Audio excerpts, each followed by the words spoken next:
સૌરાષ્ટ્રમાં પાટીદાર આગેવાનો વચ્ચે અત્યારે વિવાદ થયો છે. પાટીદાર આગેવાન મનોજ પનારાએ સિદ્ધસર જે ધામ છે તેના જે પ્રમુખ છે જયરામ પટેલ તેમનું રાજીનામું માંગી લીધું છે, જેના કારણે વિવાદ સર્જાયો છે. નમસ્કાર, હું છું ચિંતામણી પુતનલ પટેલ. સ્વાગત છે આપનું મારા વિશેષ કાર્યક્રમમાં. આવો સાંભળીએ મનોજ પનારાએ જયરામ બાપા ઉર્ફે જયરામ પટેલને શું કહ્યું. દોસ્તો, જય સરદાર. જ્યારથી જયરામ બાપાનું રાજીનામું માંગ્યું છે ત્યારથી ઘણા બધા મિત્રો, ઘણા બધા આગેવાનોએ ફોન કરીને કીધું કે તમે આપણા સમાજના માણસનો વિરોધ શું કામ કરો છો? તમે સમાજની અંદર વિરોધની વાત શું કામ કરો છો? જયરામભાઈનું રાજીનામું તમે શું કામ માનો છો? ઘણા મિત્રોએ તો મને કીધું તને વ્યક્તિગત નુકસાન થશે. આ બધા જ મિત્રોને મેં જ્યારે વાત કરેલી એ વાત હું તમને વિડીયો દ્વારા કહું છું કે મેં એમને કીધેલું કે રાવણ એ બ્રાહ્મણ સમાજમાંથી આવતો હતો, બ્રાહ્મણ હતા, પણ એક પણ બ્રાહ્મણે એમને સારો કીધો નથી રાવણને. એ સમયના ઇતિહાસકારોને તમે જોઈ લ્યો તો મોટા ભાગના બ્રાહ્મણો હતા. છેલ્લે રામચરિત્ર માનસ લખ્યું એવા તુલસીદાસજી પણ બ્રાહ્મણ હતા. આમ છતાં પણ રાવણને રાવણ જ કીધો છે. જો ધારે તો રાવણને સારો લખી શકે. હજારો વર્ષો પહેલા તો ભણેલ ગણેલ કયો, લેખકો કયો, ઇતિહાસકારો કયો, ચિંતકો કયો, એમાં મોટા ભાગના બ્રાહ્મણો હતા.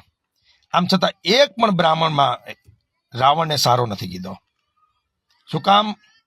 કે ખોટો છે એ ખોટો છે. જે કોઈ ખોટું કર્મ કરે એને સામી છાતીએ ખોટું કહેવું જોઈએ, એવું મારું માનવું છે. એટલે જો આ બ્રાહ્મણ સમાજે રાવણ બ્રાહ્મણ હોવા છતાં એમને એના કર્મના આધારે એમની ક્યાંય સારી બાબત કીધી નથી. એટલા માટે કહું છું. અને એટલે જ આપણે બ્રહ્મ દેવતા માનીએ છીએ, બ્રાહ્મણોને પગે લાગીએ છીએ. કારણ કે સત્યને સત્ય અને અસત્યને અસત્ય કહેવાની એ હજારો યુગની પરંપરા છે. એટલે જયરામ બાપા આપણા સમાજના છે ને ગમે તેટલું ખોટું કરે એટલે બોલવું ન જોઈ. આ માનસિકતાના લોકો જે છે એમને હું કહેવા માંગુ છું કે તમને ઇતિહાસ માફ નહીં કરે.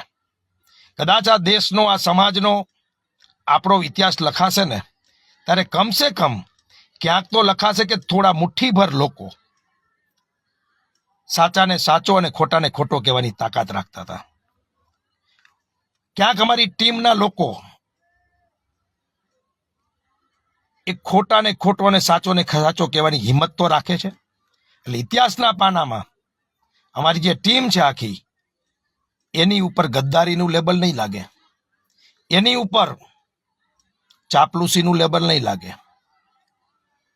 એ ઇતિહાસમાં ચોક્કસ સુવર્ણ અક્ષરે લખાશે કે એ લોકો હતા કે જેમને એમના સમાજના મોભીને ખોટું કામ કર્યું, ખોટું કર્મ કર્યું, તો એમનું રાજીનામું માગવાની હિંમત રાખી હતી. અને આ સિલસિલો, આ લીટો, આ રોડ મેપ આ યુવાનો તૈયાર કરવા માંગે છે કે કોઈ પણ હોય સત્યને સત્ય ને અસત્યને અસત્ય કહેવાની હિંમત રાખવી પડે. એ કોઈ પણ હોય પછી.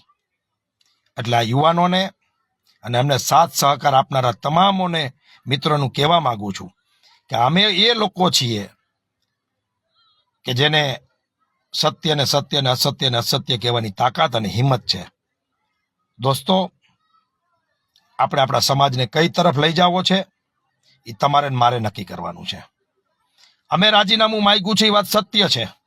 જયરામભાઈ રાજીનામું નથી આપવાના એ પણ વાત સત્ય છે. હવે વાત આખી સમાજના ખોળામાં પડી છે. એ હવે સમાજે નક્કી કરવાનું છે કે શું કરવું, શું ન કરવું. જો સમાજ ઈચ્છતો હોય કે જયરામભાઈ રાજીનામું આપે તો અવાજ ઉઠાવો, સાથ આપો, સહકાર આપો. અમે આ લડાઈ લડવાના છીએ. તમારો સાથ અને સહકાર જોઈશે. એ વાત સાથે જય સરદાર, જય મા ઉમા ખોડલ. મનોજ પનારાની વાતથી આપ કેટલા સમજ છો જરૂરથી અમારા કોમેન્ટ બોક્સમાં કોમેન્ટ કરજો. એ સિવાય અમારી યુટ્યુબ ચેનલને આપ લાઈક કરો, સબસ્ક્રાઈબ કરો, બેલ આઇકન દબાવો. સાથે અમારી વેબસાઇટ છે www.gujaratplus.in, ત્યાં પણ જઈને તમે વધુ અપડેટ થઈ શકો છો. અત્યારે માટે બસ આટલું જ. નમસ્કાર.